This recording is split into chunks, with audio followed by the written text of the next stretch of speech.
16절부터 21절 말씀까지 우리 다 같이 한 목소리로 읽도록 하겠습니다. 같이 읽습니다.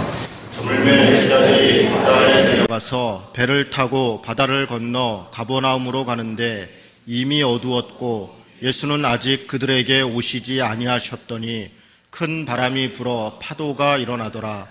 제자들이 노를 저어 10여리쯤 가다가 예수께서 바다 위로 걸어 배에 가까이 오심을 보고 두려워하거늘 이르시되 내니 두려워하지 말라 하신대 이에 기뻐서 배로 영접하니 배는 곧 그들이 가르던 땅에 이르렀더라.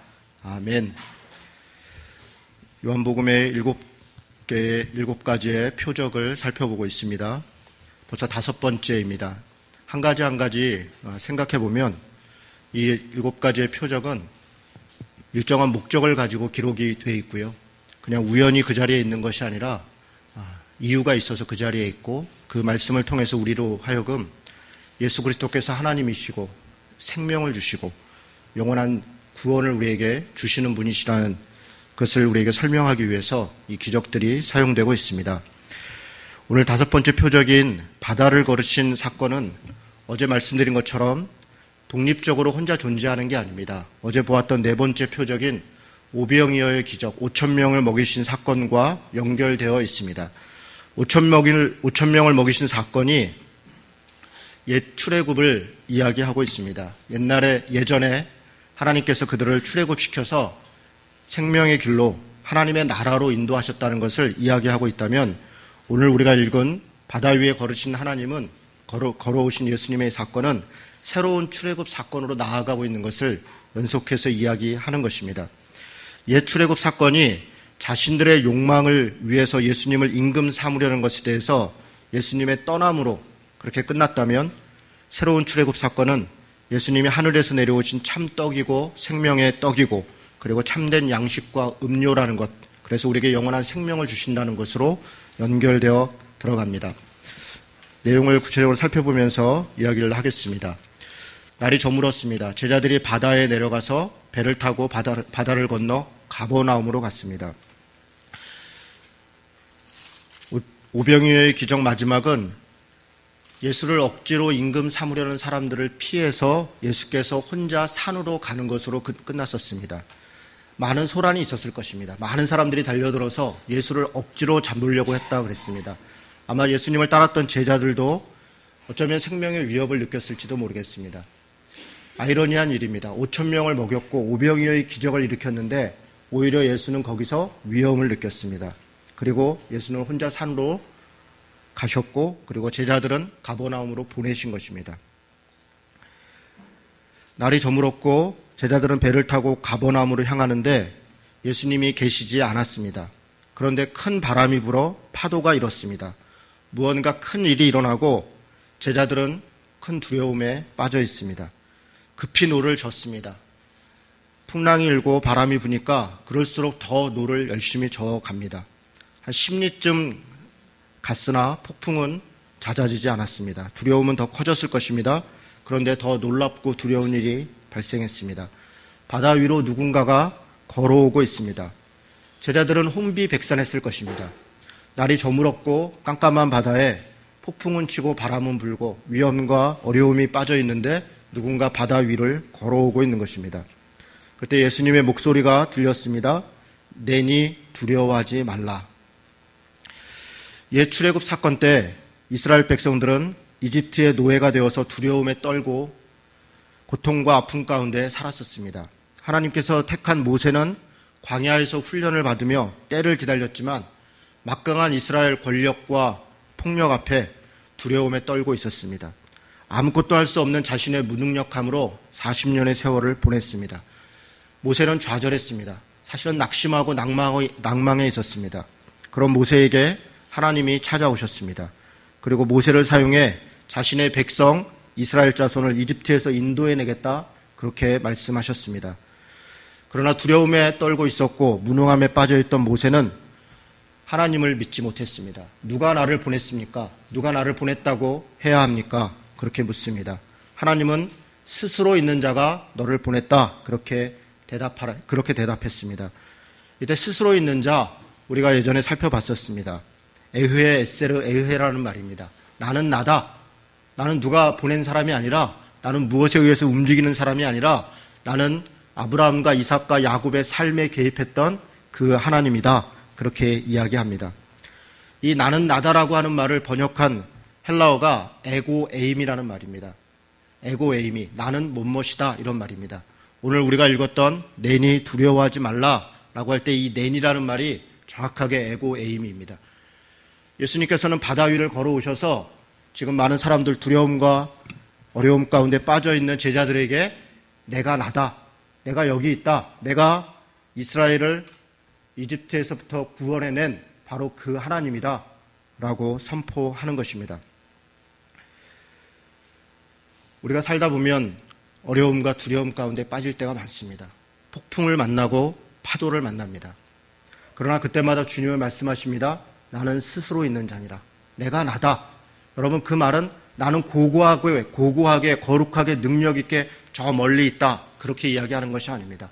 아브라함과 이삭과 야곱의 삶에 개입하여서 그들의 삶을 인도하시고 보호하시고 함께하시고 때로는 책망하시고 그들의 삶을 하나님 앞에 바로 세우셨던 것처럼 그렇게 우리 삶 가운데 개입하시는 분이다 라고 이야기하는 것입니다. 깜깜한 바다 위에 폭풍을 만났던 제자들에게 예수님께서 오셔서 하시는 말씀도 그런 이야기입니다. 이 폭풍과 두려움 가운데 내가 여기 있다는 겁니다. 독립적으로 따로 존재한다는 것이 아닙니다. 너희들과 함께 한다는 것입니다. 너희들의 삶 가운데 내가 인도하고 있고 그 삶에 내가 개입하고 있다. 인격적으로 너희와 관련하고 있다. 그렇게 말씀하시는 것입니다. 모세를 통해 옛 출애굽 사건을 이루신 것처럼 믿는 사람들, 제자들, 새 이스라엘을 통해서 새로운 출애굽을 이루실 것을 예고하고 있는 것입니다. 제자들은 기뻐서 예수님을 배로 영접했습니다. 배는 곧 그들이 가려던 땅에 이르렀습니다. 21절에 이렇게 얘기합니다. 배는 곧 그들이 가던 땅에 이르렀더라.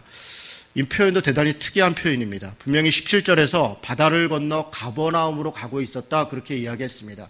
그렇다면 이 이야기의 결론은 이에 기뻐서 배로 영접하니 배는 곧 그들이 가려던 가버나움에 이르렀더라 이렇게 이야기해야 자연스럽습니다. 그런데 가버나움이라는 말을 일부러 하지 않습니다. 의도가 있습니다. 이것은 단지 가버나움으로 갔다라고 그 얘기를 하려고 하는 것이 아닙니다. 하나님이 약속했던 땅, 어떤 땅으로 그들이 이르렀다 그렇게 이야기하는 것입니다. 우리가 생각나는 것이 있습니다. 하나님은 하나님의 약속의 땅을 이스라엘 백성들에게 아브라함 때부터 모세 때까지 줄기차게 약속했습니다. 하나님의 나라, 하나님의 백성 삼은 그 사람들이 하나님의 나라를 이룰 그런 가나안 땅, 그 약속의 땅으로 너희를 인도할 것이다 그렇게 이야기했습니다. 출애굽시켰습니다. 광야의 40년 훈련을 통해서 여러 가지 어려움은 있었지만 결국 하나님은 약속의 땅으로 그들을 인도하셨습니다. 이 본문은 바로 그것을 이해하고 바로 그렇게 우리들의 삶을, 우리들의 인생을 하나님께서 약속하신 그 땅으로 인도하실 것이다 라고 하는 것을 선포하고 있는 것입니다. 그렇다면 새로운 출애굽을 통해 들어가는 새로운 하나님 나라는 어떻게 들어갈 수 있을까요? 예수님께서 무리들이 자신들의 욕망을 채우기 위해서 예수님을 임금 삼으려 했던 것을 벗어나셨다면 우리는 예수님을 어떻게 믿고 따라야 할까요? 이에 대한 설명이 22절 이하로 있는 내용입니다. 사실 오병이어의 기적, 바다 위를 걸으신 기적, 이것을 통해서 예수님이 우리를 어떻게 영원한 하나님의 땅, 그 약속의 땅으로 인도하는가에 대해서 설명하고 싶은 것이고 그리고 그 내용들이 뒤에 연결되어 있는 것입니다. 26절을 한번 보도록 하겠습니다. 여러분 26절, 27절 말씀 같이 한번 읽겠습니다. 읽습니다.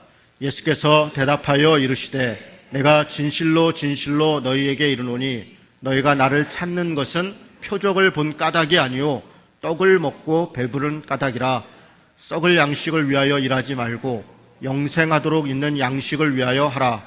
이 양식은 인자가 너희에게 주리니 인자는 아버지 하나님께 인치신 자니라.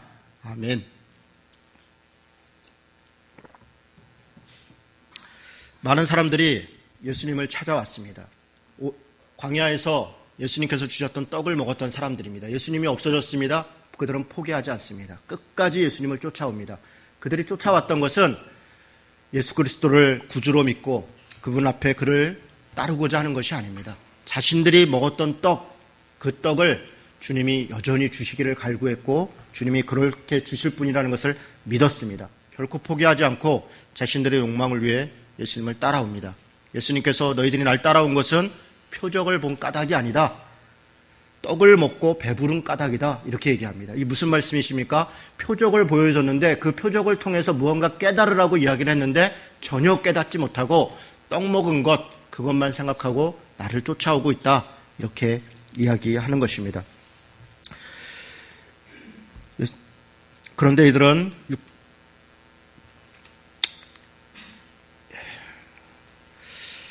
28절을 보겠습니다. 그들이 묻되 우리가 어떻게 하여야 하나님의 일을 하오리까? 예수께서 대답하여 이르시되 하나님께서 보내신 일을 믿는 것이 하나님의 일을 하는 것이다. 그렇게 이야기합니다. 하나님께서는 어떻게 해야 하나님의 일을 하느냐 묻는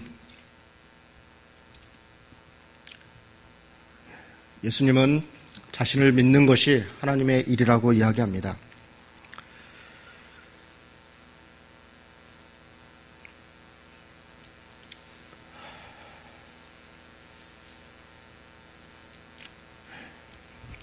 죄송합니다. 제가 어제 저녁에 사실 거의 잠을 못 잤습니다. 왜 못 잤냐면 손봉호 장로께서 어제 글을 뉴스엔조에다 하나 쓰셨는데 제가 잠이 잘 안 오더라고요.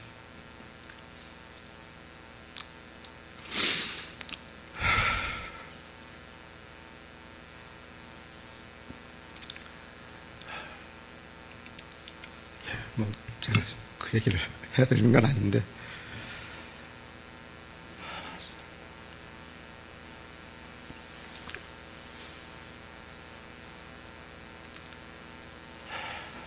손봉호 장로께서 사랑의 교회 오정일 목사 사건과 관련돼서 글을 하나 쓰셨는데요. 제가 지금까지 손봉호 장로님이 쓰신 글을 참 많이 봤습니다. 강연도 듣고 글도 보고 어제 같은 글은 처음 봤습니다. 전혀 손봉호 교수님의 글이 아니에요. 그럴 정도로 거의 표현도 그렇고 말씀의 내용도 그렇고 도저히 제가 상상할 수 있는 그런 글이 아닙니다. 거의 절망적인 글입니다. 저는 손 장로님이 한국교회나 목사들의 어떤 잘못에 대해서 비판적인 이야기를 하시면서 그렇게 거친 표현을 쓰는 것을 저는 처음 봤습니다. 한 번도 그런 본 적이 없어요. 제가 기훈실에 사무처장으로 일할 때 손봉호 장로님이 부탁하시는 게 있습니다. 손 장로님은 저희들이 이제 기훈실 일을 하다 보면 성명도 내고 무슨 입장도 발표하고 그럴 일이 많습니다. 사회적 일도 그렇고 교회 일도 그렇고. 그리고 손 장로님이 우리는 이제 젊지 않습니까? 젊은 사람들이니까 혈기가 있고 그러니까 표현도 막 거칠고 당장이라도 우리가 무슨 일을 할 것처럼 그렇게 막 글을 씁니다. 그러면 손 장로님이 늘 이렇게 식사 자리나 무슨 자리에 있으면 간사들한테 부탁합니다. 표현을 예의를 갖춰야 된다. 절대로 사람의 인격을 깎아내려서는 안 된다. 호칭을 분명히 해야 된다. 극단적인 말을 사용해서는 안 된다. 이제 이런 이야기들을 자주 하세요. 그러면 이제 저희는 또 한쪽에 이런 생각하는 거죠. 또 노인네 잔소리 하신다. 이렇게. 근데 간사들끼리는 사실은 그런 거예요. 그 심정이 잘 이해가 안 됩니다. 우리는 너무나 분노가 있고 의로움이 있기 때문에. 근데 손 장로님이 이제 그런 말씀을 하시죠. 그러면 이제 시간이 지날수록 그 어른의 마음이 무슨 마음이다. 그 예수님의 마음이죠. 하나님의 마음이고 혹시 누가 될까? 그 사람 때문이기도 하지만 하나님께 혹시 누가 될까? 교회에 덕이 안 될까? 이제 그런 걸 염려하시는 겁니다. 근데 어제 손 장로님 쓰신 글은 전혀 손병호 장로님과 댓글이 오죽하면 이제 그런 글을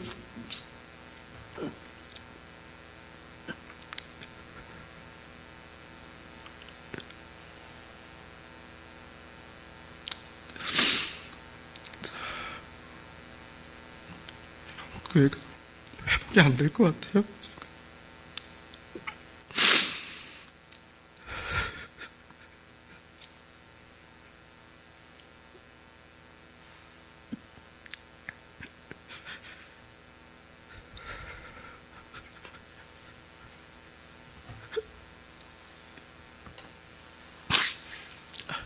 주님께서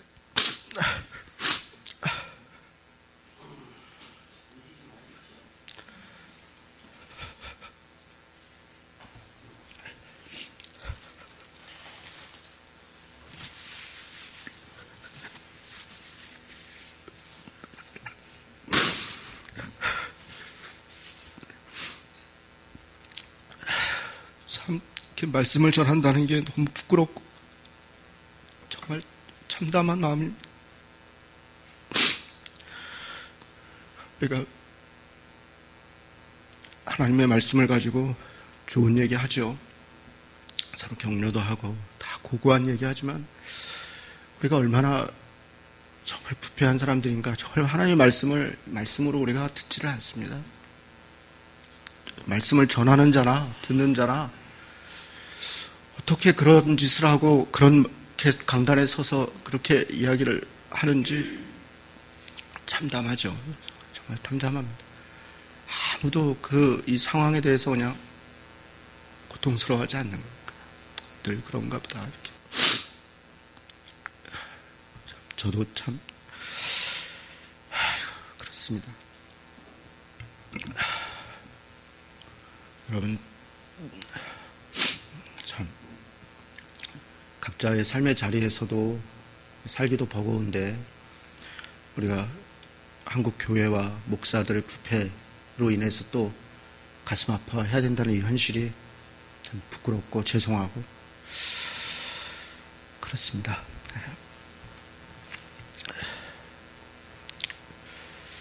다시 말씀을 보겠습니다. 30절에 그 사람들이 묻습니다. 예수님은 하나님께서 보내신 일을 믿는 것이 하나님의 일이다. 이렇게 대답을 하는데 예수님을 따라왔던 수많은 무리들은 그 말이 무슨 말인지 도저히 이해를 못합니다. 그리고 여전히 뭐라고 묻습니까? 그러면 우리가 당신을 믿도록 행하시는 표적이 무엇입니까? 묻습니다. 여러분 이게 말이 안 되는 얘기입니다. 지금 예수님께서 오병이어의 기적을 보여주셨어요. 그것을 보고 따라온 사람들입니다. 그런데 예수님께서 나를 보낸 것은 하나님의 일, 하나님의 뜻을 행하기 위해서 나를 보냈다라고 이야기하는데 지금 이 많은 무리들은 예수님께 당신이 하나님의 뜻을 행한다는 것을 뭘로 보여주냐? 표적을 보여달라. 더 큰 표적을 보여달라는 겁니다. 어떤 표적을 요구하는 겁니까? 자신들의 욕망을 채울 그런 더 큰 표적을 달라는 겁니다. 오병이어의 기적 그딴 거로는 안 된다는 겁니다. 그딴 거로는 안 된다는 겁니다. 그러면서 무슨 얘기를 합니까? 모세가 만나를 광야에서 먹였다. 무슨 얘기입니까? 모세는 40년 동안 먹였다는 겁니다. 모세는 40년 동안 먹였다. 그런데 당신은 딸랑 그 하루 한 번 오병이어의 기적 그거 한 번 주고 당신이 하나님의 일을 한다는 것이냐? 더 큰 표적을 보여달라. 모세처럼 더 큰 욕망을 우리에게 더 많은 것을 달라. 이야기하는 것입니다. 32절에 예수께서 이르시되 내가 진실로 진실로 너희에게 이르노니 모세가 너희에게 하늘로부터 떡을 준 것이 아니라 내 아버지께서 너희에게 하늘로부터 참떡을 주시나니 하나님의 떡은 하늘에서 내려 세상에 생명을 주시느니라. 모세가 떡 준 것, 그것은 만나를 준 것, 그것은 먹고 배부르고 잘 되고 잘 살아라고 준 게 아니라 하나님을 의지하라고, 그 광야에서 만나만 의지하라고 하나님을 의지하라고 줬는데 너희들이 지금 심히 착각하고 있다. 그런 이야기 하는 겁니다. 그리고 얘기합니다. 35절입니다. 예수께서 이르시되 나는 생명의 떡이니 내게 오는 자는 결코 줄이지 아니할 터요 나를 믿는 자는 영원히 목마르지 아니하리라. 지금 무슨 얘기하는 겁니까? 더 큰 기적, 더 큰 표적 내가 보여주겠다. 그게 무엇이냐? 내가 생명의 떡이다. 모세가 만나를 통해서 하나님의 떡을 주셨다면 지금 더 큰 표적은 뭐냐면 내가 생명의 떡이라는 겁니다. 내가 생명의 떡이라는 게 무슨 얘기입니까? 여러분 뒤에 보면은 54절, 55절 이렇게 얘기해요. 내 살을 먹고 내 피를 마시는 자는 영생을 가졌고 마지막 날은 내가 그를 다시 살리리니 내 삶은 참된 양식이고 내 피는 참된 음료로다. 내 살을 먹고 내 피를 마시는 자는 내 안에 거하고 나도 그의 안에 거하느니라. 예수께서 생명의 떡이라는 것은 예수 자신이 살과 피를 우리에게 주신다는 것입니다. 십자가의 죽음을 얘기하는 것입니다. 예수께서 더 큰 표적을 보여주겠다. 여러분 다른 복음서에서도 얘기하죠. 사람들이 표적을 구한다. 내가 보여줄 표적은 요나의 표적밖에 없다. 무슨 얘기입니까?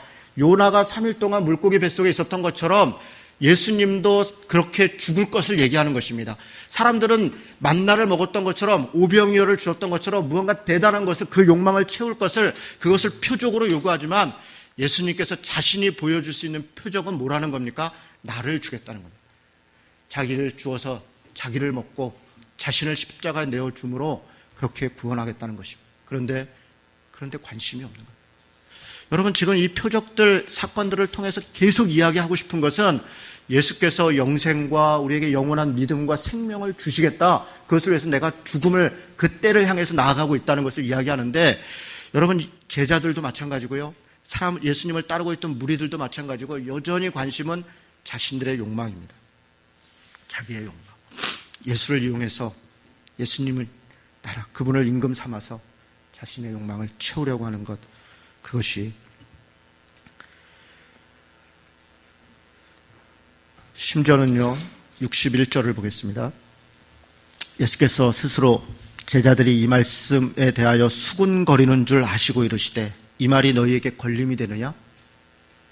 여러분 어떻습니까? 예수께서 내가 기도하고 내가 욕망하는 거 주지 않고 예수님이 준 건 내가 십자가에 달려 죽음으로 너희에게 영생을, 생명을 주겠다, 이렇게 이야기하는 게 걸림이 됩니까? 사실 그것이 걸림이 되는 사람들이 너무 많습니다.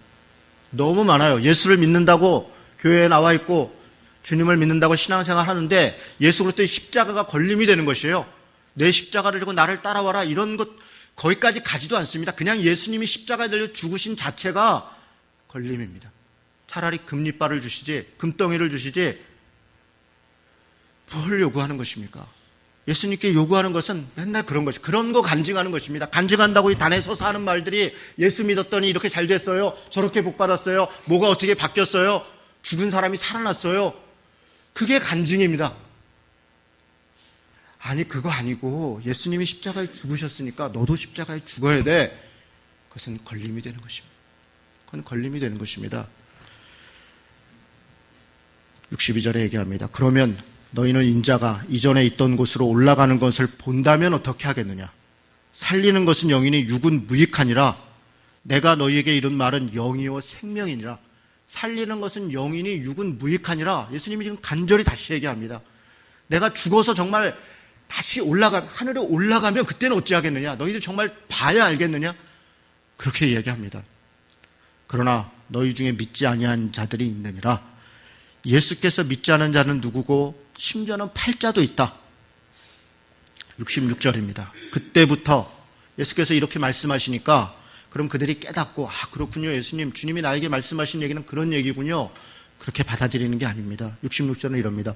그때부터 그의 제자 중에서 많은 사람이 떠나가고 다시 그와 함께 다니지 아니하더라. 여러분 예수님이 무슨 틀린 말을 했습니까? 뭘 뺏었습니까? 때렸습니까? 예수님은 지금 표적을 보고 와서 뭔가를 더 요구하는 사람들한테 내가 그거 주려고 온 게 아니다. 내가 지금 너희들에게 더 큰 표적을 줄 건데 차라리 나를 가져라. 나를 줄 것이다. 내 살과 내 피를 너희에게 줄 것이다. 그렇게 얘기하는 겁니다. 그것도 간절히 얘기합니다. 몇 절에 걸쳐서 설명하고 또 설명하고 또 설명하고. 그런데 그 얘기를 들은 제자들의 반응은 어떻습니까? 많은 사람이 떠나가고 다시는 그와 함께 다니지 아니하더라. 여러분 교회에 이런 사단이 나고 목사가 저런 소리를 해대고 하는데도 교회에 우글우글하게 모여있는 겁니다. 더 많이 모여드는 겁니다. 이게 여러분 가장 티난 얘기입니까? 지금 한국교회가 이런 정도 일들이 벌어졌으면 교회가 텅텅 비어야 되는 거 아닙니까? 아니 교회가 텅텅 비어야 되는 거 아닙니까 정말? 어떻게 더 꾸역꾸역 모여드냐고요. 이게 무슨 일입니까? 무엇을 위해서 교회를 다닌 겁니까?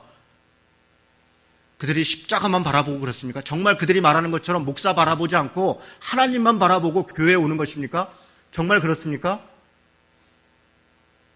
여러분 우리가 정말 무슨 짓들을 하고 있는 것입니까?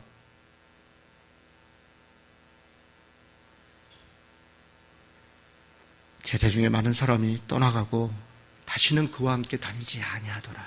예수께서 12제자에게 이르십니다. 너희도 가려느냐? 너희도 가려느냐? 시몬 베드로가 대답합니다. 68절입니다. 같이 읽겠습니다. 시몬 베드로가 대답하여 주여 영생의 말씀이 주께 있사오니 우리가 누구에게 가오리까? 그렇습니다. 이것이 우리의 대답이어야 됩니다. 영생의 말씀이 주께 있으니 우리가 누구에게 가리일까? 무엇 구하러 다니시는 겁니까? 무엇 구하러 다니지 말라는 겁니다. 영생의 말씀 믿고 그 말씀으로 따라야 됩니다. 우리는 주는 하나님의 거룩하신 자인 줄을 믿고 알았사옵나이다. 사랑하는 성도 여러분, 오병이어의 기적을 봤습니다. 바다를 걸어오시는 예수님을 봤습니다. 그것을 통해서 우리가 오병이어의 기적같이 우리를 하나님 그렇게 풍성히 먹여주십시오. 바다를 걸어온 것처럼 나는 아무런 두려움과 고통과 풍랑도 없이 하나님이 우리를 품어주시고 보호해 주십시오. 이렇게 결론을 내린다면 이 말씀을 왜곡해도 너무 많이 왜곡하는 것입니다. 요한복음은 사실 이 기적들을 하나하나 살펴보시면 알겠지만 그런 이야기를 하는 게 아닙니다. 요한복음만 그렇습니까? 사실 사복음서의 말씀이 그런 이야기를 하는 게 아닙니다. 여러분 너무 놀라운 것은요, 기적은 11장으로 끝납니다. 나사로를 살리는 얘기로 끝나는 겁니다. 요한복음이 21장까지 있습니다. 12장부터는 예수께서 십자가를 지고 고난당하시고 얘기가 사실 그 얘기를 위해서 표적들을 사용하신 겁니다. 표적 그 자체, 기적 그 자체가 목적이 아니었고 그것은 무언가를 깨달으라고 무엇을 이야기하고 싶은 그런 암시였는데 우리는 그에 전혀 관심이 없는 겁니다. 사실 요한복음 11장 이후의 말씀들에는 별로 관심이 없습니다. 요한복음 안에 있는 7개의 표적 가지고 맨날 얘기하는 겁니다. 여러분 우리는 물이 포도주로 바뀐 같이 질적으로 완전히 새롭고 다른 존재가 된 사람들이 아닙니까? 우리가 예수를 만났다, 예수님을 믿었다 고백하는 믿음이라는 것이 사실 그런 거 아닙니까? 우리가 새로운 피조물이 됐다. 내가 이제 세상적 관점, 세상적 가치로 살아가는 것이 아니라 하나님의 백성으로, 하나님 예수님의 관점으로 그렇게 가기로 그런 존재가 됐다는 거 아닙니까? 그런데 여전히 이 땅에 물의 인생, 그 인생을 찾고 물의 욕망을 찾는다면 우리는 예수님의 심판을 피할 수가 없는 것입니다. 눈이 열리고 귀가 열려야 합니다. 믿음으로 생명에 이릅니다. 우리에게 이미 생명을 주셨습니다. 우리의 믿음을 값싼 믿음, 값싼 구원으로 전락시켜서는 안 됩니다.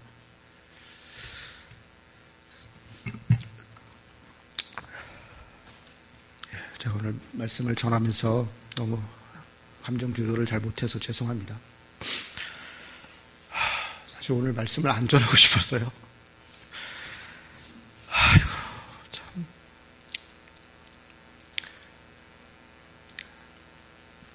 여러분, 우리 정말 이렇게 현실을 직시하고 삽시다.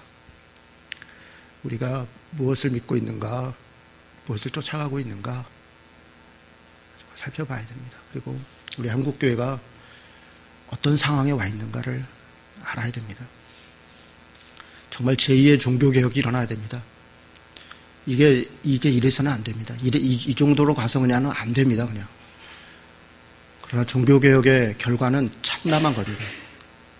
여러분, 종교개혁을 일으킬 때 중세시대에, 그때는 전쟁의 시대니까요. 지금은 그런 일은 일어나진 않겠죠. 그때는 종교개혁 하면서 1000명 이상이죠, 사실은. 싸우다 죽고 그랬습니다. 그때는 이 정치적 상황과 맞물려서 또 그렇기도 하겠죠. 제2의 종교개혁이 일어난다, 이런 말에는 무서운 말입니다. 사실 엄청난 핍박과 박해를 각오해야 됩니다. 지금 이 한국교회 주류의 이 신앙을 거부한다는 것은요, 이 핍박을 각오하지 않으면 안 됩니다. 그냥 가만히 있으면 넓은 길로 가는 겁니다. 사실 우리는 좁은 길로 가야 됩니다. 길이 협착하고 어렵지만 그 길로 갈 각오를 해야 됩니다. 안 그러면 방향을 바꿀 수가 없습니다. 우리 한국교회의 이 상황들을 여러분 심각하게 생각하시고요. 그러면 좋겠습니다. 네. 같이 찬양 한장하고 기도하도록 하겠습니다.